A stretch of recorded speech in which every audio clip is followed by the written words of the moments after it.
We thank His Excellency Mr. Antonio Guterres, Secretary General of the United Nations, for his powerful reminder of this Council's responsibilities, as well as Mr. Rafael Grossi, Director General of the IAEA, and Ms. Rosemarie DiCarlo, Under Secretary General for Political and Peacebuilding Affairs, for their timely and insightful briefings. This request for this meeting underscores the gravity of the recent regrettable developments, coupled with the expectation that the Council, indeed its members, will enable the Council to discharge its primary responsibility for the maintenance of international peace and security. We remain gravely alarmed by the ongoing military strikes by Israel against Iran, as well as the retaliatory strikes by Iran. These hostilities, which began on 13th June, have reportedly claimed the lives of senior Iranian officials, nuclear scientists, and civilians in both Israel and Iran, a toll we deeply find troubling. As we express grave concern regarding the attacks on Iran, we are equally disturbed by reports of strikes against or impacting civilian targets in Israel, including hospitals and emergency services, and in densely populated areas in clear violation of international humanitarian law. These hostilities have displaced families, damaged critical infrastructure, and disrupted essential services. Thousands face the urgent prospect of evacuation. Sierra Leone recalls the obligations of all parties under international humanitarian law, particularly the Fourth Geneva Convention, to protect civilians, medical personnel, and civilian objects at all times. We call for safe corridors for those seeking refuge, unimpeded humanitarian access, and close coordination with relief agencies to ensure the delivery of life-saving assistance. Swift humanitarian action is indispensable, yet it cannot substitute for political solution. The region needs restraint, responsibility, and credible diplomatic initiatives. Sierra Leone aligns itself with the Secretary General's appeal for the immediate de-escalation, renewed dialogue, and the exercise of maximum restraint. Statesmanship, not brinkmanship, is required. We are therefore heartened and fully welcome the meeting in Geneva today of the foreign ministers of the United Kingdom, France, and Germany, including the EU High Representative and the Iranian Foreign Minister, as part of efforts to ease this conflict. We believe this is a window of opportunity that clearly exists for genuine dialogue and peace to prevail. We recall the binding obligations under international humanitarian law. Article 56 of Additional Protocol 1 of the Geneva Conventions prohibits attacks on works and installations containing dangerous forces, including nuclear, electrical generating stations, if such attacks may cause the release of dangerous forces resulting in civilian losses. The IAEA has also consistently underscored that the safety and security of nuclear facilities must never be compromised by military action. The ongoing hostilities risk triggering a disaster of unimaginable scale. Any military action that endangers nuclear facilities risks severe humanitarian consequences, irreversible environmental harm, and further regional instability with global repercussions. We therefore emphasize the need to safeguard and allow the full and unhindered implementation of the Treaty on the Non-Proliferation of Nuclear Weapons, NPT, which remains the cornerstone of the global nuclear disarmament, non-proliferation, and peaceful uses regime. The current conflict underscores the fragility of the international nuclear order and the urgent necessity to preserve the integrity of the NPT process. We call upon all states to recommit to the NPT's objectives and to engage constructively in dialogue within its framework. Our Council has a duty to ensure that tensions do not derail the NPT's vital role in advancing peace and security. We further urge support for regional initiatives, including a Middle East zone free of nuclear weapons and other weapons of mass destruction, as envisaged in General Assembly and NPT review conference outcomes. We endorse inclusive diplomatic tracks aimed at restoring structured negotiations on Iran's nuclear program, the JCPOA, and addressing broader regional security concerns, including maritime safety and missile proliferation.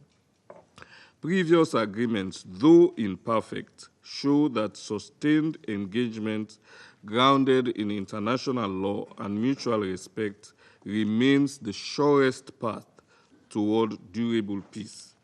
We also support the impartial technical work of the IAEA.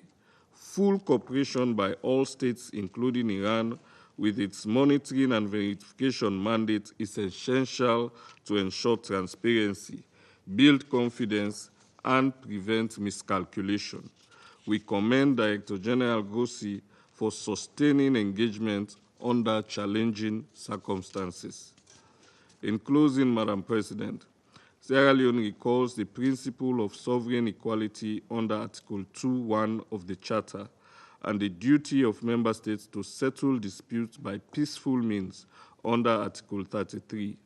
We highlight Article 25, obliging states to accept and carry out Council's decisions, and Article 103, which establishes the supremacy of Charter obligations. The Council must speak with one voice in upholding the law and encouraging peaceful settlement. We welcome constructive efforts by regional actors and partners committed to the Charter. We encourage states with influence over the parties to use that influence and support non-military solutions, reinforce respect for international law. The human cost, environmental damage, and blow to economic stability from further escalation would be immense and long-lasting. Finally, Sierra Leone urges all parties to pause, de-escalate, and recommit to diplomacy. The eyes of the world are upon us, and history will measure us by the choices we make. Restraint, dialogue, and adherence to the Charter remain the guiding principles for a safer and more secure world. I thank you. I thank the representative of Sierra Leone for his statement, and I give the floor now to the representative of France. Merci, Madame la Présidente. Thank you, Madam President. Madame la Présidente, nous avons écouté avec la plus grande attention Monsieur le Secrétaire Général, qui a rappelé avec force la gravité de la situation. Forcefully reminded us of the gravity of the current situation, and for this we thank him. I thank the Undersecretary General for Political and Peacebuilding Affairs, Madame DiCarlo, as well as the Director General of the IAEA, Mr. Rafael Grossi, for their briefings, which provide us with an assessment of and provides with an overview of the justification for today's meeting. Israeli strikes against Iran have been ongoing for a week. Civilian casualties are multiplying on both sides. Yesterday, one of the largest Israeli hospitals was struck by an Iranian missile. Israeli strikes have also targeted civilian infrastructure that is unrelated to the Iranian nuclear ballistic program, and information that has been relayed by the Director General of the IAEA vis-à-vis the radiological situation of certain sites is on everybody's minds. There is a need to urgently end these military operations. They harbor grave threats to regional peace and security. France calls for restraint and de-escalation. Civilian lives need to be shielded, and there's a need to re-embark upon the path of diplomacy. Mr. Secretary General stressed that at the heart of this matter lies the nuclear matter. France's position is clear. Iran cannot and must not develop a nuclear weapon. Iran's gaining access to this weapon would generate a threat, first and foremost, for the security of Israel and the entire region, which Iran has been destabilizing for years by delivering its support to armed and terrorist groups. A nuclear Iran would also pose a direct threat to France's and Europe's security interests. This threat is now highly tangible. Hostages of the French state are presently being held in Iran, and Iran has been delivering ballistic missiles and Iranian drones to Russia, and they are being used in its war of aggression against Ukraine. France takes this opportunity to reiterate our call for the immediate release of the two hostages who have been held in Iran over 3 years under unacceptable conditions. Iran gaining access to a nuclear weapon would represent an egregious violation of the Nuclear Non-Proliferation Treaty. This would result in a grave weakening of the international non-proliferation regime, of which the treaty is the cornerstone, and this would prompt other states to engage in an arms race in the region and beyond. And yet Iran has opted to engage in a dangerous escalation of its nuclear program, despite calls for it to respect its international commitments.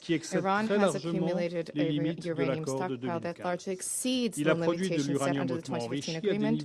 It has generated highly enriched uranium at levels which have no justification, no credible civilian justification, and has established thousands of advanced centrifuges going beyond the limitations set out under the 2015 agreement, including sites where such activities are prohibited under the Iranian nuclear agreement and the JCPOA.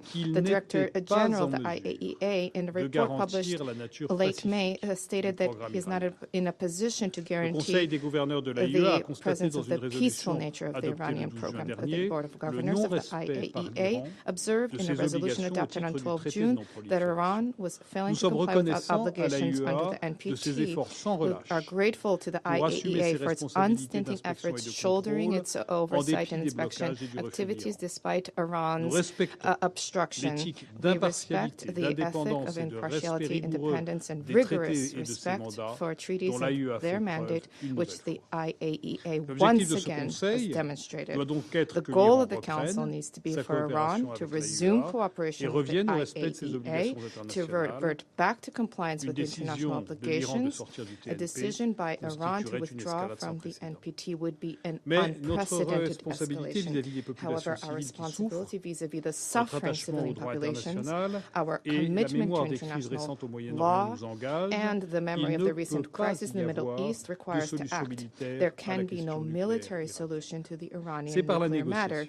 It is through negotiations that a lasting response needs to be sought to the threat of proliferation posed by Iran's nuclear program. This is France's steadfast position, alongside our British and German partners. This is the approach which resulted in the adoption of the 2015 Vienna Agreement, whose implementation we have always supported, despite the U.S.'s withdrawal in 2018 and despite the cessation of compliance by Iran in 2019. The Europeans of the E3 reverted in 2022 the dispute settlement mechanism stipulated under the agreement and undertook tireless diplomatic efforts to that end. In 2021, 2022, Iran was proposed a revised agreement that would facilitate the return of the U.S. to the agreement, and Iran would see its full implementation. Iran did not take these opportunities. This year, France, alongside E3 partners, has continuously liaised with Iran, and we hope that these exchanges will bear fruit. In the absence of agreement that reflects our security interests,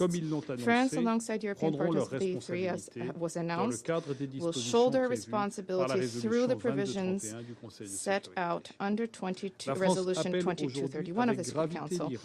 France solemnly calls upon Iran to finally take the chance, the opportunity of a negotiated diplomatic solution. There is still time. Today in Geneva, a meeting of the E3 ministers, of the High Representative of the EU and the Iranian counterpart is being held to that end. As time is ticking, France, together with close European partners, stands ready to immediately initiate diplomatic negotiations with Iran to ensure that Iran will never gain access to the nuclear weapon and to end this conflict. There's a need to reach agreement on a robust, verifiable, sustained agreement, which is critical to ensure the purely peaceful nature of the Iranian nuclear program. Clear and concrete and tangible commitments need to be shouldered now by Iran to demonstrate to the international community that Tehran hopes to engage upon this path and for rapid results to be achieved. Thank you. I thank the representative of France for his statement, and I give the floor now to the representative of the United Kingdom. Thank you, President. And I start by thanking the Secretary-General, Under Secretary-General DiCarlo, and Director-General Grossi for your clear and sober briefings. The UK reiterates its full support for the vital work of the IAEA. We thank the IAEA Director-General and his staff for their continued professionalism, diligence, and courage in these complex circumstances. President, first, the United Kingdom is deeply concerned by the sharp escalation we've witnessed between Israel and Iran over the past week. This is a dangerous moment for the entire region, and further escalation is in no one's interest. Civilians must never be targeted, and we deplore the loss of civilian life and offer our condolences. All parties must protect civilians and civilian infrastructure in line with international humanitarian law. Restraint is vital to protect further regional escalation and loss of life. The United Kingdom supports Israel's need to protect its security and people. However, a return to diplomacy is urgent, and we have pressed this with both Israel and Iran. I also want to be clear that the UK did not participate and is not participating in Israel's strikes. We have deployed assets, including jets, to the region as a defensive and precautionary measure only. President, second, Iran's nuclear program is a significant concern.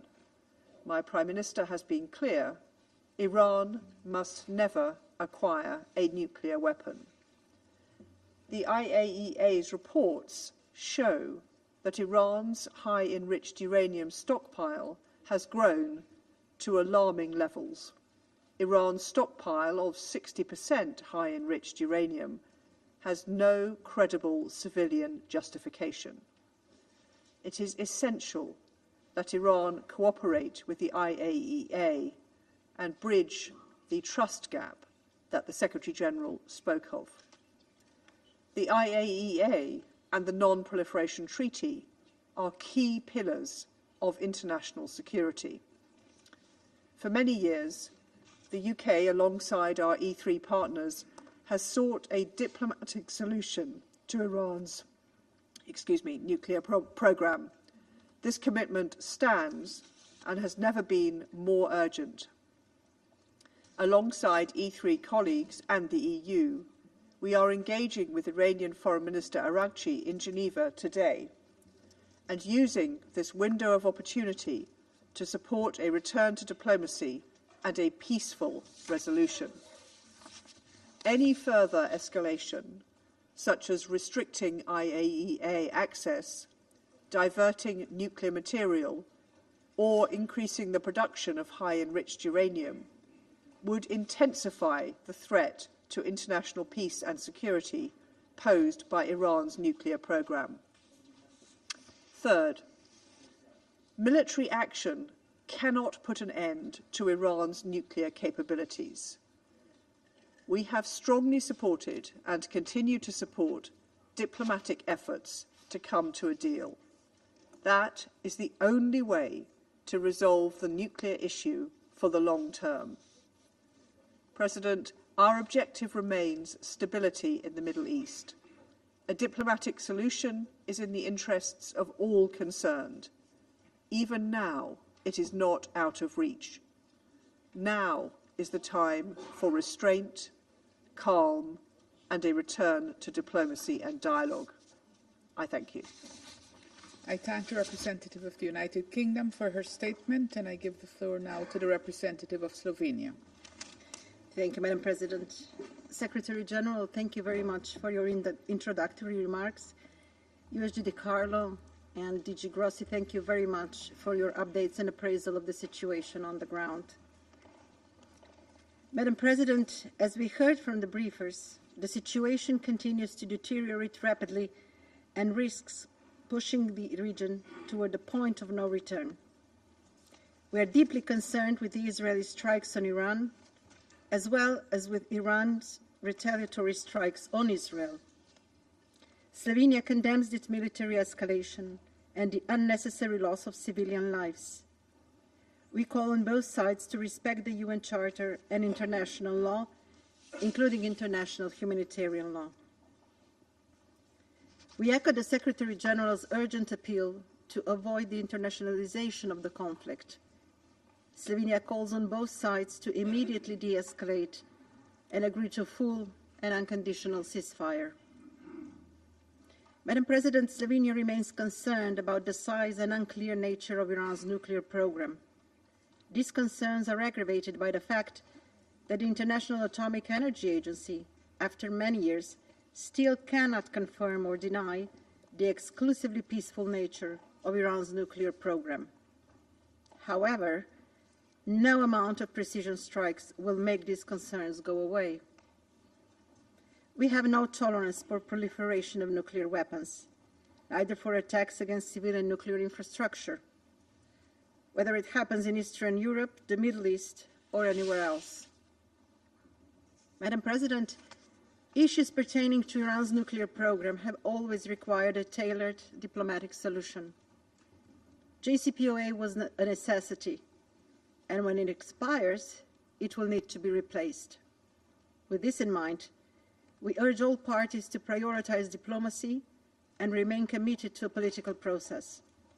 We welcome the talks between the E3 and Iran taking place today in Geneva. These represent a much-needed stabilizing factor. To conclude, Madam President, the death and destruction in both Israel and Iran in recent days are raising the stakes, escalating the fighting and inflaming rhetoric in a region that has already endured more than its share of suffering.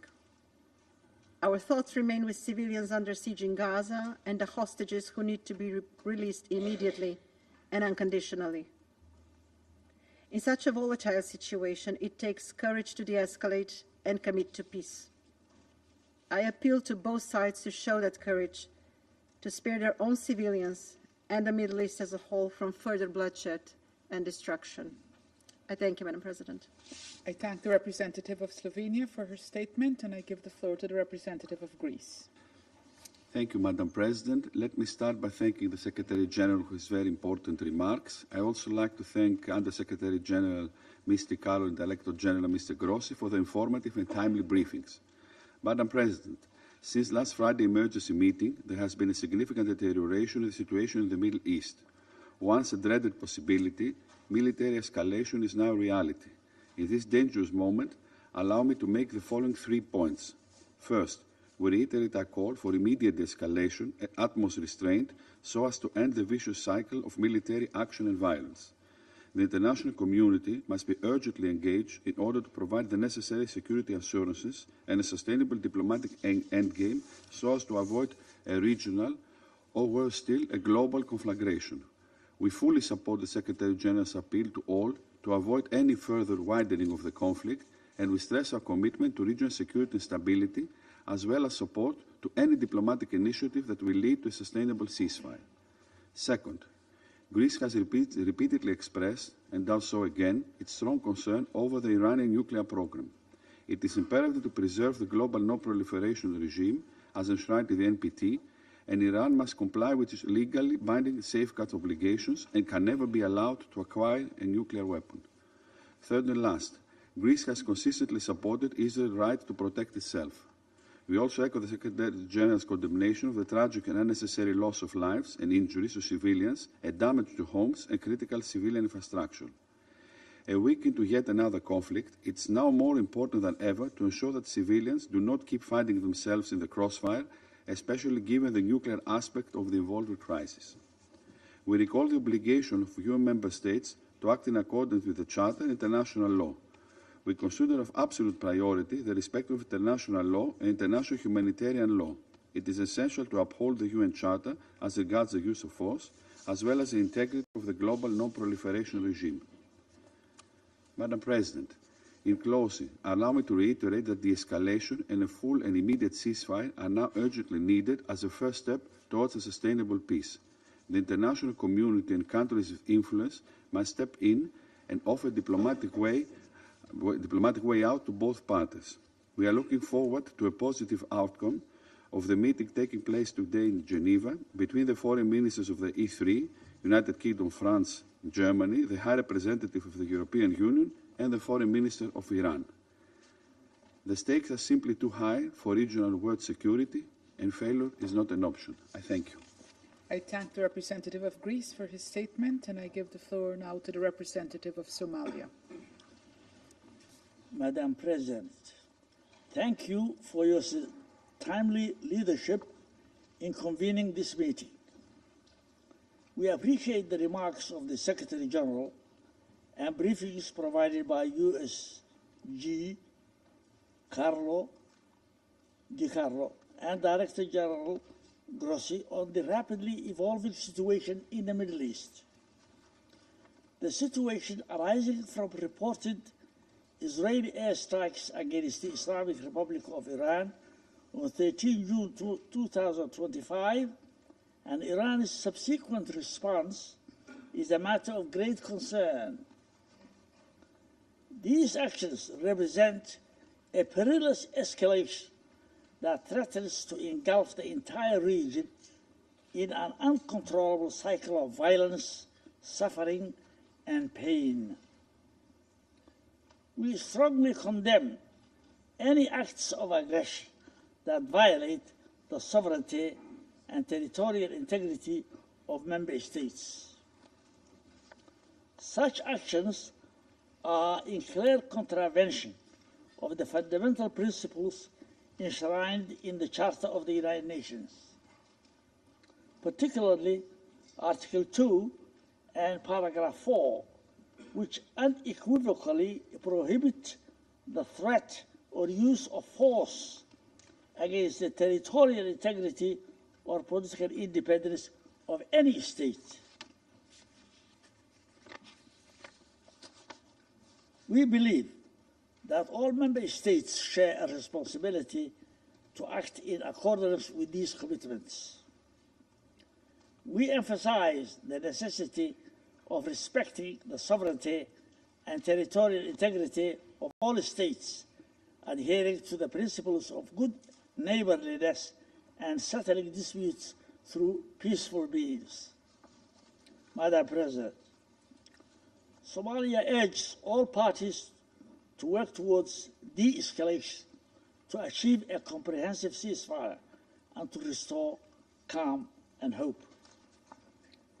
Our delegation expresses deep concern about this dangerous escalation, which threatens grave consequences for regional peace and stability.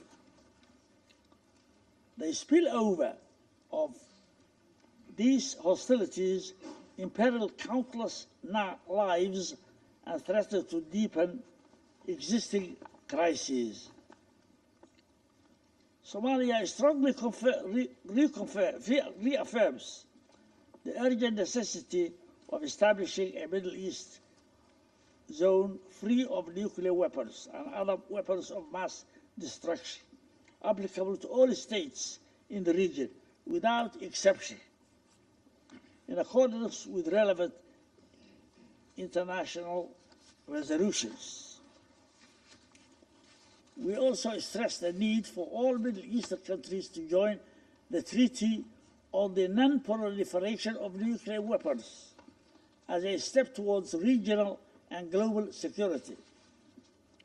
We emphasize the paramount importance of protecting civilians and civilian infrastructure, as well as refraining from targeting nuclear facilities that are under International Atomic Energy Agency safeguards in line with Security Council resolutions or decisions. Such acts constitute a violation of international law and international humanitarian law, including the 1949 Geneva Convention, and pose unacceptable risks to civilian populations and the environment. At this critical stage, Somalia calls for a swift return to the path of negotiations as the only viable means to reach a sustainable agreement regarding the Iranian nuclear program. We further emphasize the importance of safeguarding the freedom of navigation in international waters in accordance with international law, and urge all parties to refrain from actions that undermine maritime security. Madam President, the complex challenges before us demand a collective and measured response grounded in dialogue, mutual respect, and the search for the common ground. Our delegation reaffirms its commitment to multilateralism and the principles of the United Nations Charter. We urge all parties to act with responsibility and wisdom, placing the well-being of the region's peoples above all other considerations. It's important to seize this moment to redouble our efforts for de-escalation and to support a diplomatic process that can deliver peace, stability, security for all states in the Middle East. Finally, my delegation stands ready to engage constructively with the international community to advance these shared goals. I thank you. I thank the representative of Somalia for his statement, and I give the floor now to the representative of Denmark. Thank you, Madam President. And I also thank the Secretary General for his important introductory remarks, and Under-Secretary General DiCarlo and Director General Grossi for their detailed briefings and urgent messages here this morning. Madam President, as underlined by the Secretary General, the recent escalation in the Middle East has once again brought the region dangerously close to the brink of a region-wide conflict. The repeated attacks between Israel and Iran are cause for great concern and pose a grave risk to international peace and security. We must do our utmost, individually and collectively, to respond to this threat and to prevent further destabilization. Together with the European Union and many others, we join the call for maximum restraint and immediate de-escalation. We urge all parties to abide by their obligations under the UN Charter and international law, and to ensure the protection of civilians and civilian infrastructure in line with international humanitarian law. We deplore the loss of civilian lives and unacceptable attacks on civilian targets, including the recent hospital attack. Furthermore, all actions should be taken and the necessary restraint shown to reduce the risk of nuclear accidents. Denmark's view is clear. Diplomatic engagement and a negotiated solution, with the IAEA playing a vital role, remain the only viable paths toward lasting peace in the region. Denmark supports all diplomatic efforts to restore stability and return to the negotiating table to seek a solution to the Iranian nuclear issue.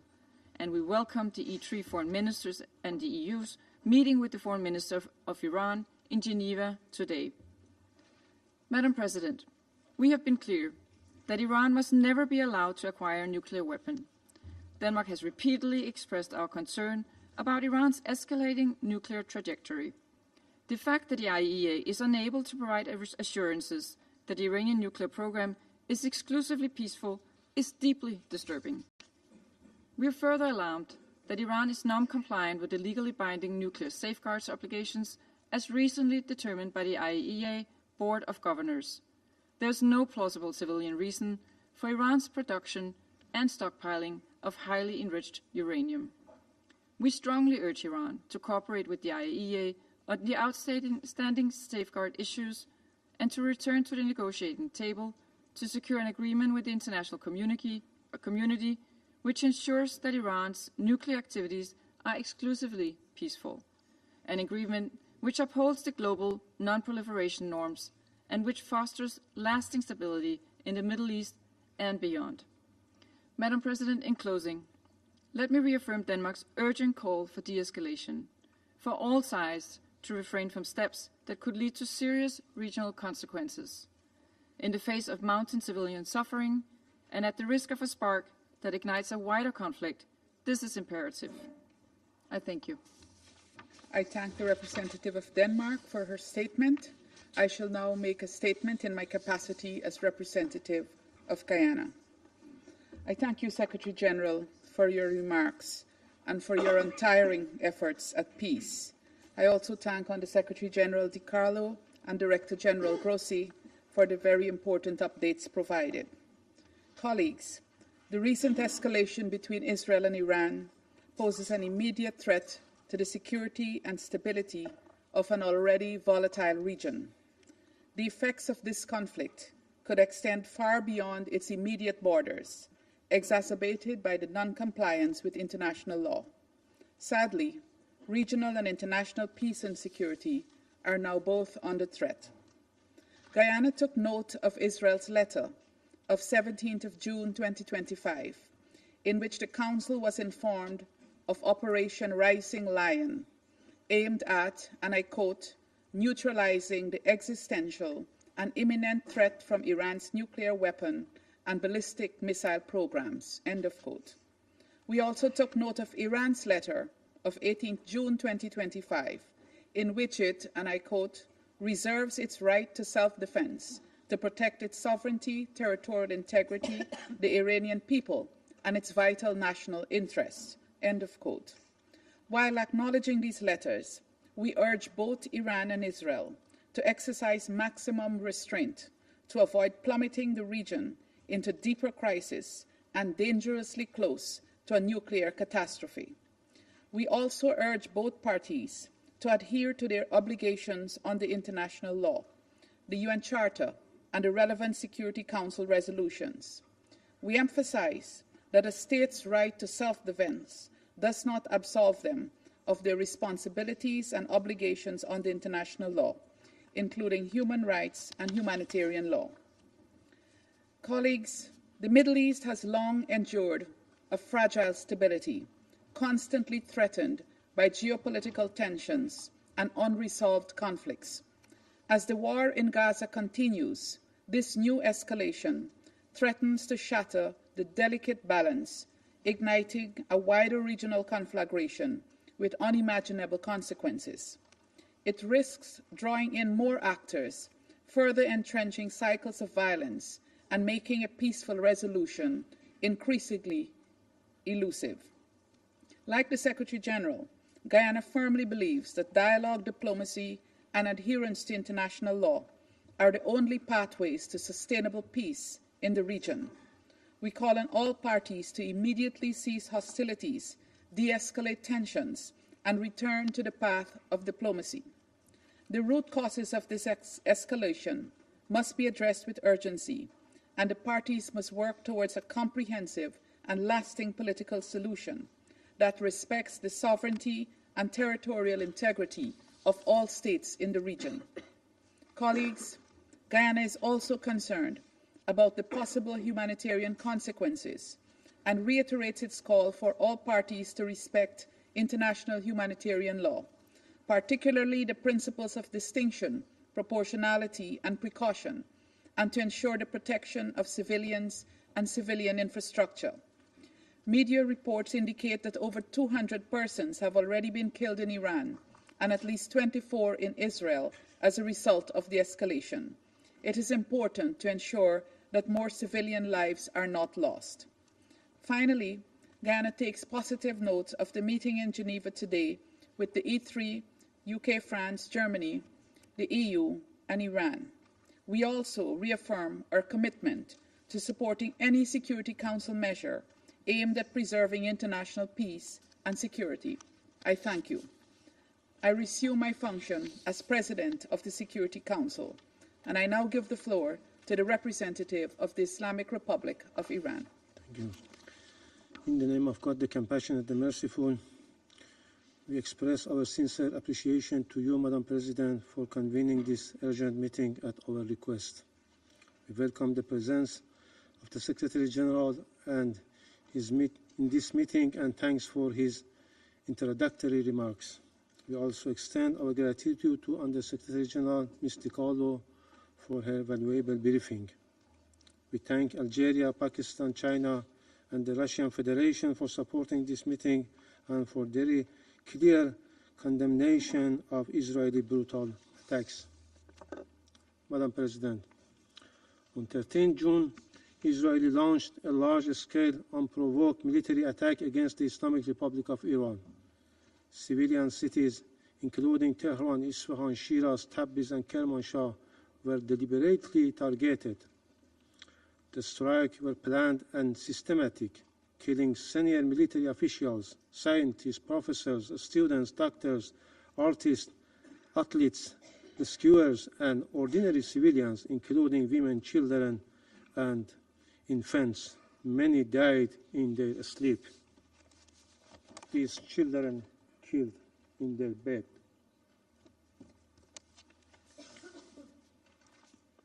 Hundreds of civilians have been killed and thousands injured. The aggression continues. On 16 June, Israel attacked Hakim Children's Hospital in Tehran, Farabi Rehabilitation Hospital in Kermanshah, and Iranian Red Crescent Society building and medical ambulances. These are only a few instances of the brutality and gross violation of international humanitarian law by Israeli regime. At least 2 pregnant women and their unborn children were killed.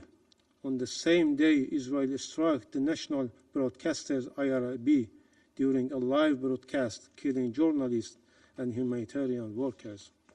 Just today, Israeli regime inflicted damage to 2 other hospitals in Iran, endangering the lives of patients and medical personnel. Up till now, 5 hospitals have suffered from heinous attack of Israeli regime, along with physicians and humanitarian personnel who have been killed or injured. There were not accidents, there were not collateral damage, they were deliberated war crimes, acts of state terror, and example of barbaric warfare. Madam President, Excellencies and colleagues, Israel also attacked Iran's peaceful safeguard nuclear site and facilities. On 13 June, it struck the uranium conversion facility and the fuel plate fabrication plant. On 18 June, it targeted centrifuge production sites in Tehran and Karaj, both under IAEA monitoring. On the 19th June, it attacked the Arak heavy water reactor built under the JCPOA terms and IAEA safeguard with no proliferation risk. These attacks violate the UN Charter, international law, the IAEA Statute, and Security Council Resolution 2231 and 487. Israeli strikes are an assault on the global non-proliferation regime. Security Council Resolution 487, which was adopted unanimously, clearly states that any military attack on the safeguard nuclear facilities is an attack on the entire IAEA safeguard system and the NPT itself. The Security Council must implement its resolution. If the Council fails to act now, It will send a message that international law and resolution apply selectively. If the non-proliferation regime collapses, this Council will share responsibility with the Israeli regime. Madam President, despite Iran's repeated warning about the threats of our peaceful nuclear sites and facilities, the IAEA Director General has failed to act. His silence undermines the agency's authority, neutrality, and credibility. The IAEA cannot remain silent while safeguard facilities are attacked. This inaction must end. Israel openly declared that it will continue this strike for as many days as it takes. We are alarmed by credible report that the United States, as a depository of NPT, may be joining this war. Any such support violates the NPT and undermines global security. The selective invocation of international law by US, France, using it when convenient, discarding it when it constrained their allies, is a form of institutional hypocrisy that gravely undermines the credibility of this Council and the international law. Let me be clear, Iran's nuclear program is peaceful and under the world's most extensive IAEA inspections. Iran has long advocated for a nuclear weapon-free zone in the Middle East. Israel is the only possessor of undeclared nuclear weapon in the region. It refused to accede to the NPT and block regional disarmament efforts. Madam President, Israeli aggression violates the UN Charter. It breached the basic principle of prohibition of the use of force. It violates Iran's sovereignty and territorial integrity. It violates international human rights law and targets innocent civilians and threatens the right of life and security of our people. This regime committed war crimes, crimes against humanity, and state terrorism. It attacks on safeguard nuclear facilities, set a dangerous precedent for global security. Madam President, the already dire situation has been exacerbated by mounting and irrefutable evidence of direct involvement by the United States in this illegal war of aggression. The US has publicly threatened to strike Iran's safeguard nuclear facilities. Such acts constitute a flagrant violation of Article 2, Paragraph 4 of the UN Charter and a breach of the sovereign equality of states. These reckless statements and actions emanate from the head of a state who is a permanent member of this Council and entrusted with primary responsibility for international peace and security, and an irresponsible behavior. Madam President, Iran has exercised its inherent right to self-defense under Article 51 of the UN Charter. Our response has complied fully with international law, including humanitarian law. We have taken all necessary precautions to protect civilians. Iran will continue to exercise this right as long as the Security Council fails to discharge its primary responsibility under the Charter and until the Israeli aggression is fully and unequivocally terminated. The Security Council must act now.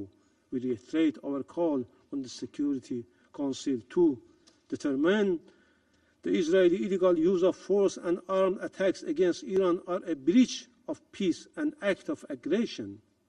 Adopt binding and enforcement measures under Chapter 7 to halt the aggression and prevent its recurrence. Condemn clearly the violation of Iran's sovereignty and targeting of our safeguard nuclear facilities. Address the risk of wider regional war, especially the unlawful involvement of a third country. Madam President, the lies and fabrication used by the representative of Israeli regime and its Western allies don't work anymore to whitewash and justify its horrendous crimes. International law is clear. There is no right for Israel to commit this act of aggression, no right to attack and target civilians. civilian infrastructure or safeguard nuclear facilities, no legal or moral cover for war crimes. The so-called preemptive attack and existential threat claims used by this terrorist regime and its allies to justify aggression have no basis in international law, and to conduct acts of aggression, kill innocent people, and violate the territorial integrity of states. These are false excuses for Israeli aggression. Iran has never initiated any war, while Israel, as an occupying and terrorist regime, has a long and dark history of illegal use of force, violation of all legal international norms, assassination, and nuclear secrecy that destabilized the entire region. The selective use of international law by certain members of this Council expose dangerous double standards that endanger international peace and security and undermine the credibility of this body. Without the support and protection of certain Western states, especially the United States, Israel could not have been able to commit this aggression with such impunity. This complicity must be recorded by history. Finally, Madam President, Council's failure to act at this critical juncture would constitute a profound abdication of the Council's responsibilities and a grave betrayal of fundamental principles of the United Nations. Inaction will embolden the aggressor, undermine international law, and send a message of dangerous impunity to the world. Thank you, Madam President. I thank the representative of the Islamic Republic of Iran for his statement, and I give the floor now to the representative of Israel. Madam President, I would like to thank the Secretary General, USG DiCarlo, and Director General Grossi for your remarks. Madam President, before I begin my remarks, I must address the representative of the Islamic regime in Iran. Mr. Iravani, how dare you?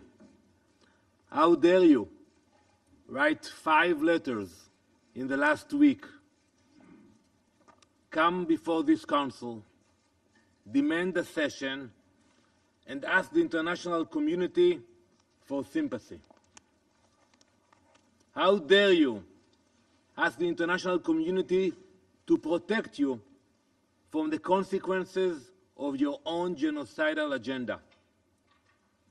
Have you no shame? For years, your supreme leader, Ayatollah Khamenei, has publicly and repeatedly called for the destruction of Israel and the United States.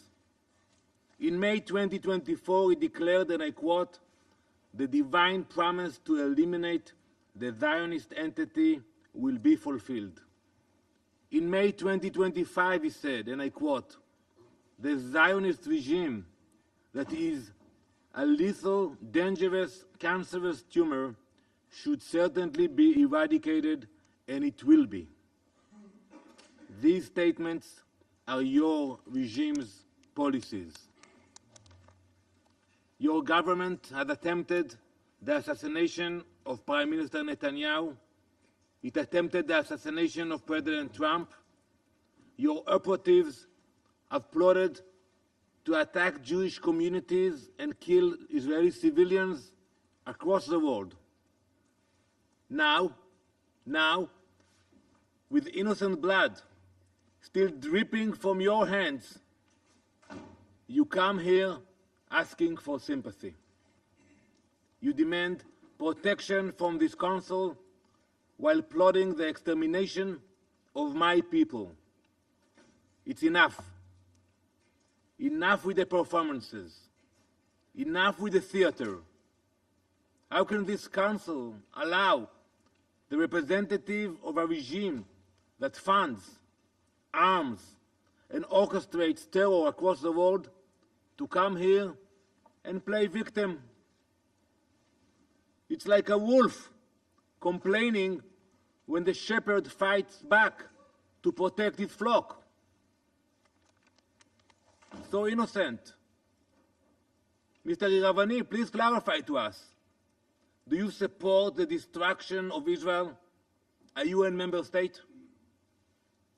Do you support the assassination of our elected leaders? If you do not, say so. We are all here, waiting.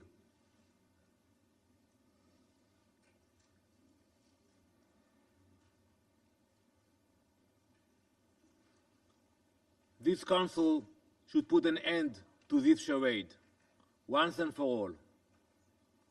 Mr. Iravani, you are not a victim. You are not even a diplomat. You are a wolf pretending to be a diplomat. And we are done pretending otherwise.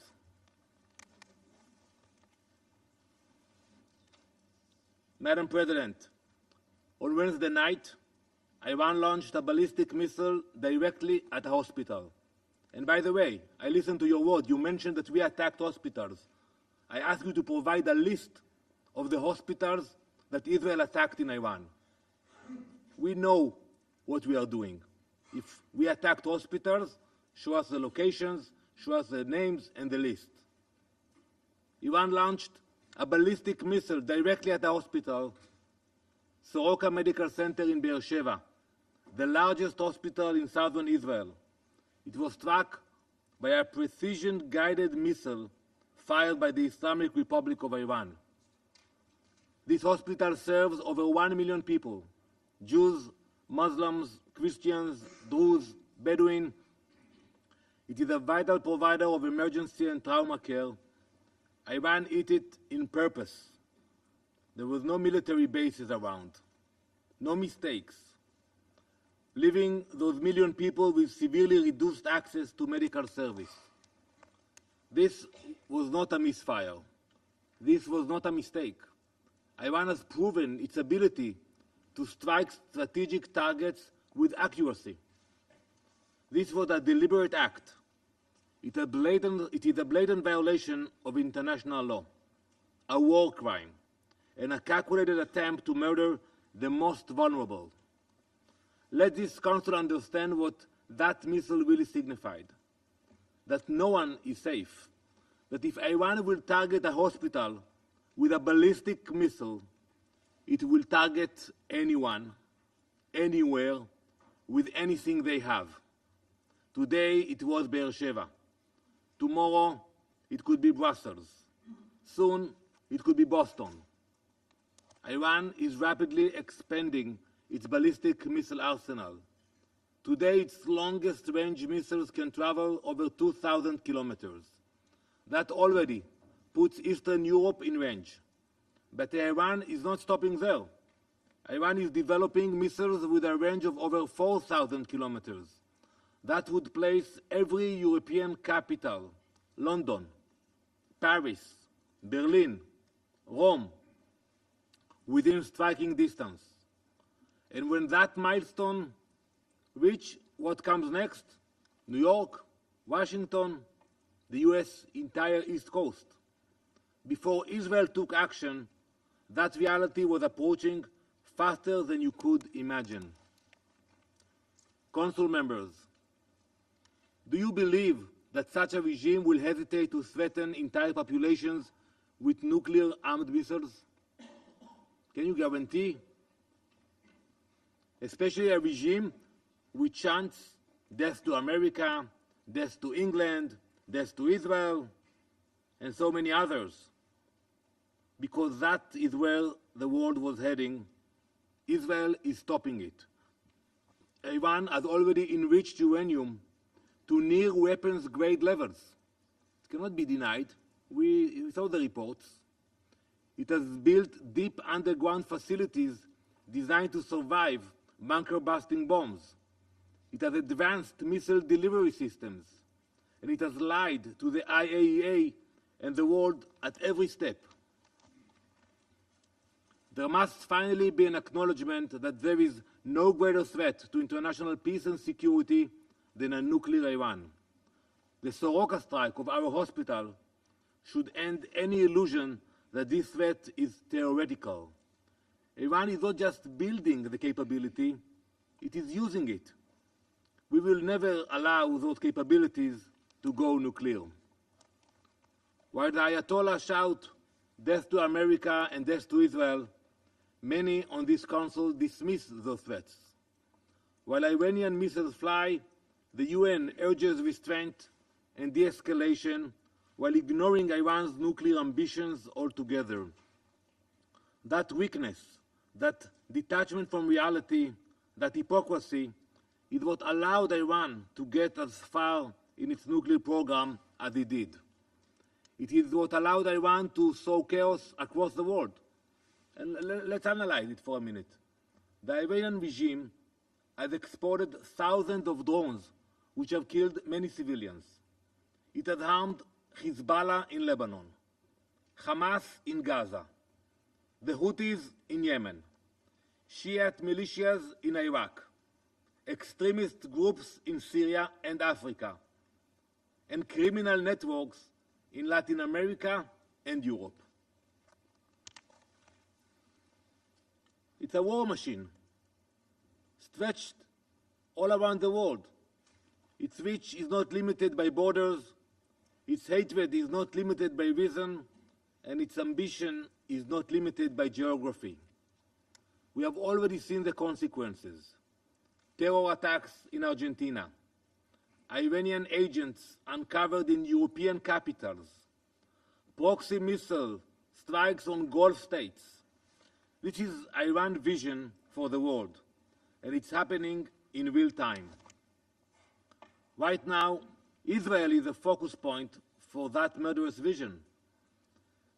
Just yesterday, Iran launched another ballistic missile, this time carrying cluster munitions at a densely populated civilian area in central Israel.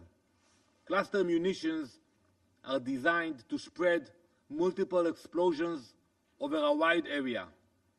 It deliberately fired these munitions at civilians. Iran's intentions could not be clearer. Bloody murder. 29 civilians have been killed and almost 900 wounded by Iranian missiles.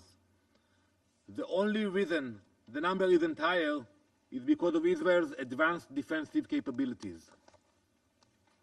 So yes, Israel acted because we understand the cost of waiting. We will not wait for another threat, whether that is rockets, missiles, terrorists, or an atomic bomb. Israel acted as a last resort. This was the final window of opportunity to prevent Iran from acquiring nuclear weapons, and it came only after diplomacy had been exhausted. Israel cannot and will not accept this situation. Operation Rising Lion was launched to neutralize an imminent and existential threat, and we are doing so in full compliance with international law. Israel is strictly following the law of armed conflict, including the rules of distinction, proportionality, and precautions in attacks. That's why I'm waiting for the report about the hospitals.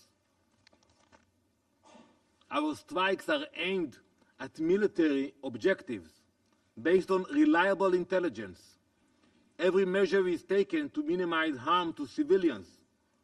Iran launches indiscriminate barbaric missile attacks.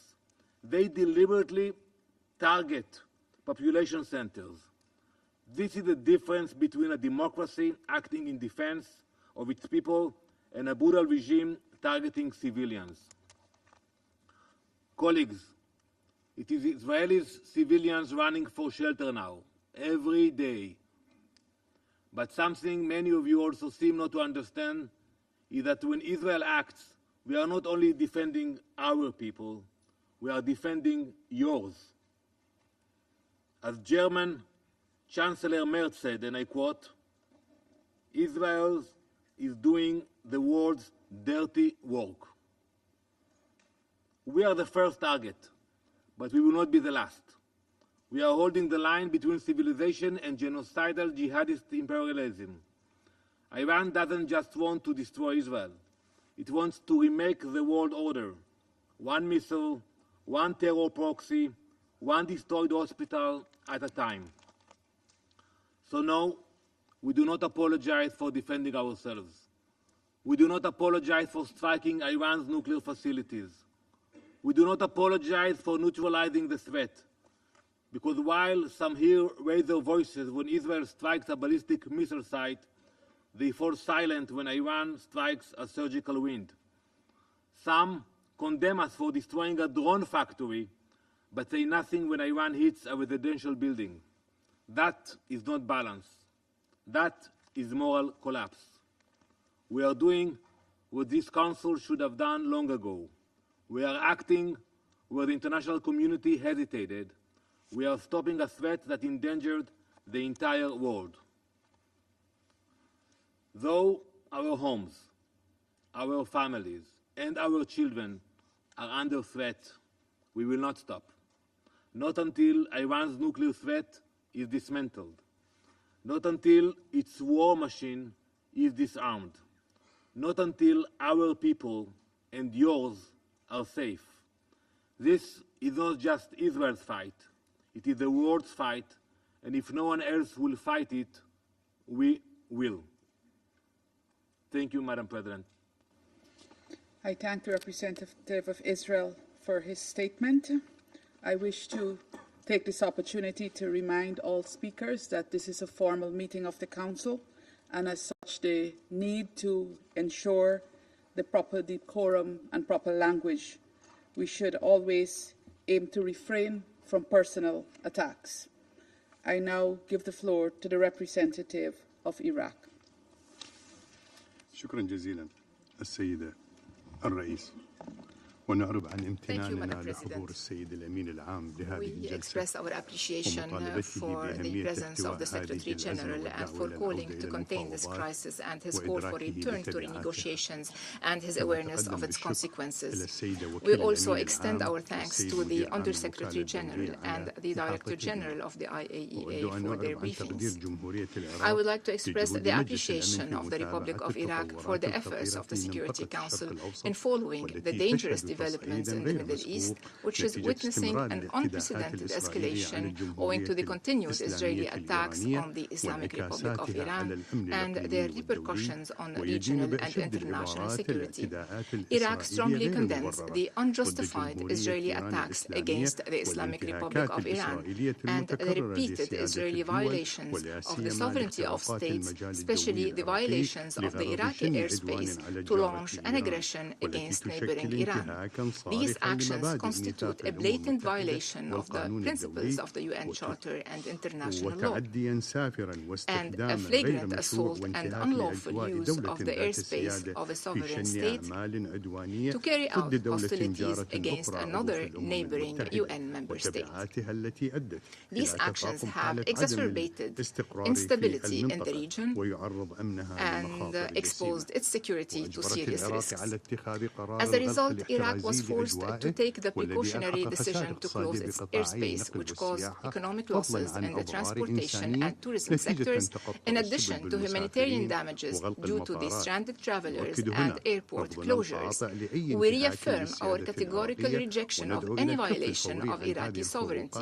We call for an immediate end to these unacceptable breaches. We will not allow Iraq to become a battleground for settling regional or international scores.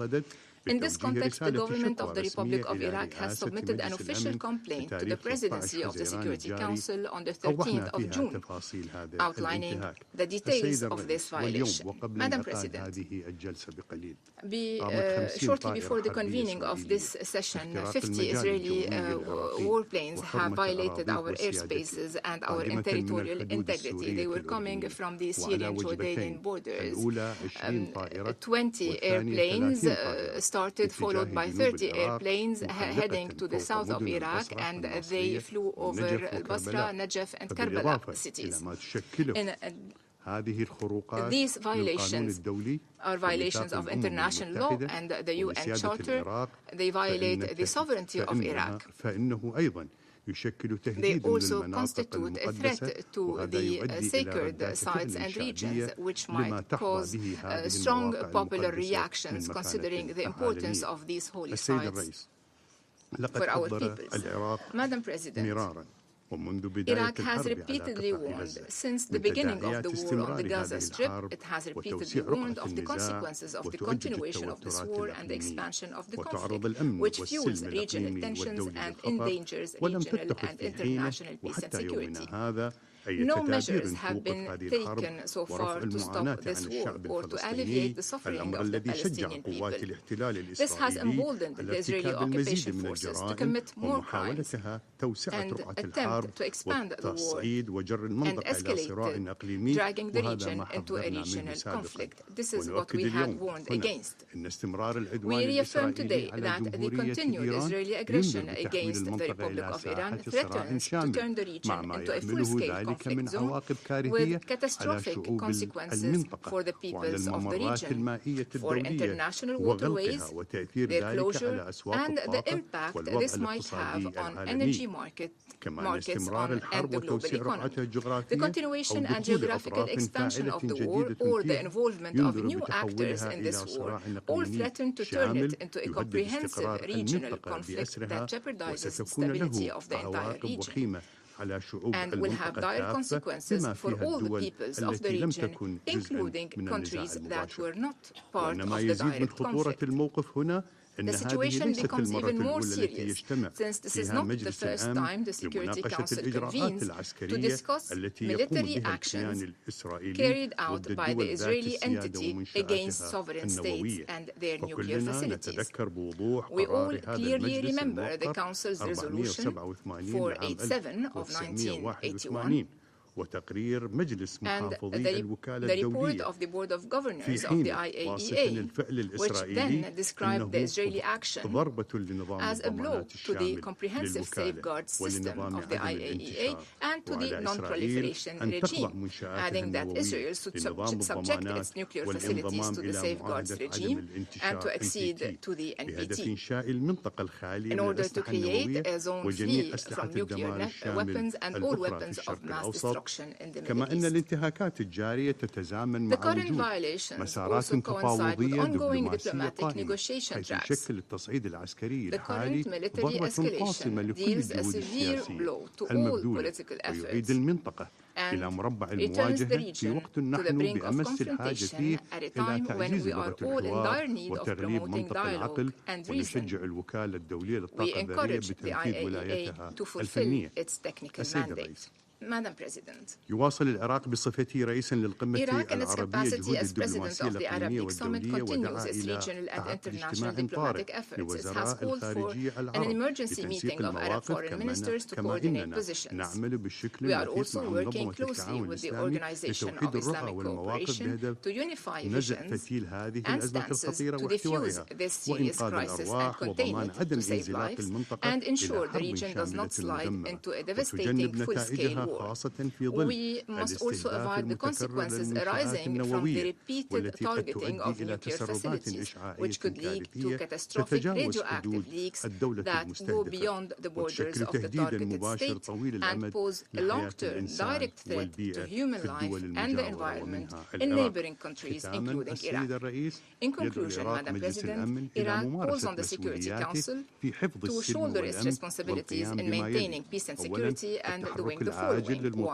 Take urgent action to demand an immediate ceasefire and prevent any further escalation, sparing the region more destruction and instability. Second, condemn airspace violations and breaches of sovereignty, especially those affecting Iraq and neighboring countries. Third, support the diplomatic path to end the crisis and avoid any actions that worsen the situation, to return to the negotiating table and activate international mediation mechanisms. Fourth, to protect nuclear facilities and civilian infrastructure and warn against their use in conflicts. And fifth, to prevent any escalation that could disrupt international maritime navigation, air transport, and energy supply lines to avoid a global energy crisis. Thank you, Madam President. I thank the representative of Iraq for his statement, and I give the floor to the representative of Kuwait.